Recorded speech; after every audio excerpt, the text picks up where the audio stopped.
एक साधु वर्षा के जल में प्रेम और मस्ती से भरा चला जा रहा था कि इस साधु की नजर एक मिठाई की दुकान पर पड़ी, जहां एक कढ़ाई में गर्म दूध उबाला जा रहा था।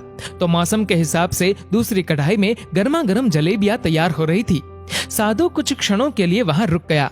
शायद भूख का एहसास हो रहा था या मौसम का असर था। साधु हलवाई की भट्टी को बड़े गौर से देखने लगा। साधु कुछ खाना चाहता था, लेकिन साधु की जेब ही नहीं थी तो पैसे भला कहां से होते।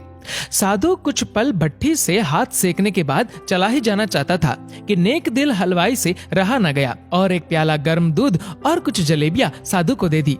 साधु ने गर्म जलेबियां गर्म दूध के साथ खाई और फिर हाथों को ऊपर की ओर उठाकर हलवाई के लिए प्रार्थना की, फिर आगे चल दिया। साधु बाबा का पेट भर चुका था।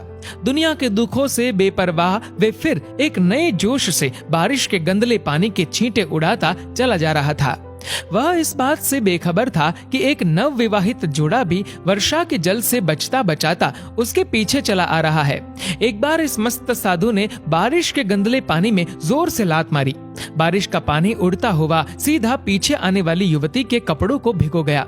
उस औरत के कीमती कपड़े कीचड़ से लथपथ हो गए। उसके पति से ये बात बर्दाश्त नहीं हुई, इसलिए वह आस्तीन चढ़ाकर आगे बढ़ा और साधु को कपड़ों से पकड़कर कहने लगा, अंधा है क्या? तुझे नजर नहीं आता? तेरी हरकत की वजह से मेरी पत्नी के कपड़े कीचड़ से भर गए हैं। साधु हक्का बक्का सा खड़ा था, जबकि इस युवा को साधु का चुप रहना नाखुशगवार गुजर रहा था।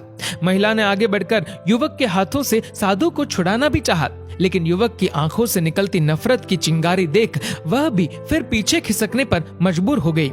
राह चलते राहगीर भी उदासीनता से ये सब दृश्य देख रहे थे, लेकिन युवक के गुस्से को देखकर किसी में इतनी हिम्मत नहीं हुई कि उसे रोक पाए। और आखिर जवानी के नशे में चूर इस युवक ने एक जोरदार थप्पड़ साधु के चेहरे पर जड़ दिया। बूढ़ा मलंग थप्पड़ की ताब ना झेलता हुआ लड़खड़ाता हुआ कीचड़ में जा गिरा। युवक ने जब साधु को नीचे गिरता देखा तो मुस्कुराते हुए वहां से चल दिया। बूढ़े साधु ने आकाश की ओर देखा और उसके होठों से निकला, वाह मेरे भगवान, कभी गर्म दूध जलेबियां और कभी गर्म गर्म थप्पड़, लेकिन जो तू चाहे मुझे भी वही पसंद है। ये कहता हुआ वह एक बार फिर अपने रास्ते पर चल दिया। दूसरी ओर वह युवा जोड़ा अपनी मस्ती को समर्पित अपनी मंजिल की ओर अग्रसर हो गया। थोड़ी ही दूर चलने के बाद वे एक मकान के सामने पहुंचकर रुक गए। वह अपने घर पहुंच गए थे। वे युवक अपनी जेब से चाबी निकालकर अपनी पत्नी से हंसी मजाक करते हुए ऊपर घर की सीढ़ियां चढ़ रहा था। बारिश के कारण सीढ़ियों पर फिसलन हो गई थी।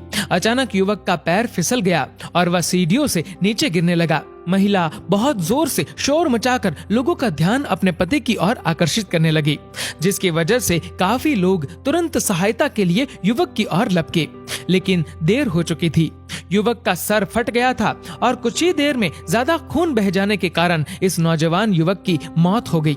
कुछ लोगों ने दूर से आते साधु बाबा को देखा तो आपस में कानाफूसी होने लगी कि निश्चित रूप से इस साधु बाबा ने थप्पड़ खाकर युवक को श्राप दिया है, अन्यथा ऐसे नौजवान युवक का केवल सीढ़ियों से गिरकर मर जाना बड़े अचंभे की बात लगती है।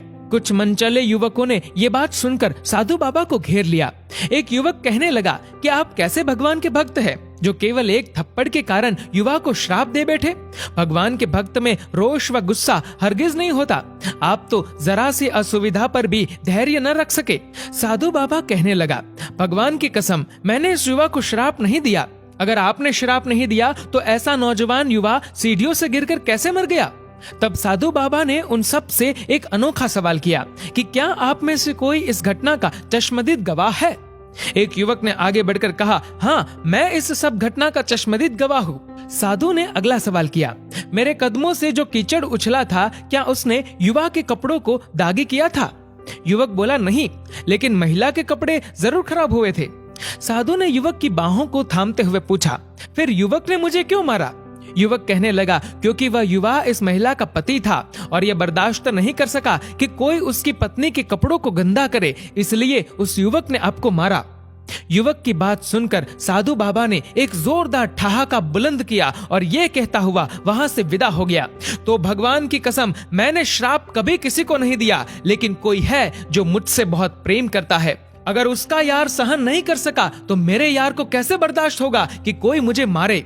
और मेरा यार इतना शक्तिशाली है कि दुनिया का बड़े से बड़ा राजा भी उसकी लाठी से डरता है। उस भगवान की लाठी दिखती नहीं और आवाज भी नहीं करती, लेकिन पड़ती है तो बहुत दर्द देती है। हमारे कर्म ही हमें उसकी लाठी से बचाते हैं, बस कर्म अच्छे होने चाहिए। हमारी संपत्ति के उत्तराधिकारी अनेक लोग हो सकते हैं, लेकिन कर्मों के उत्तराधिकारी केवल हम स्वयं ही होते हैं। दोस्तों, इस वीडियो को लेकर आपकी क्या राय है नीचे कमेंट करके जरूर बताएगा। और अगर आपको ये वीडियो अच्छा लगा हो तो इस वीडियो को लाइक करेगा, शेयर करेगा ज्यादा से ज्यादा लोगों तक। और ऐसे ही और भी इंस्पिरेशनल वीडियोस के लिए सब्सक्राइब करें हमारे यूट्यूब चैनल को और फेसबुक पर फॉलो करें हमारे पेज को। धन्यवाद।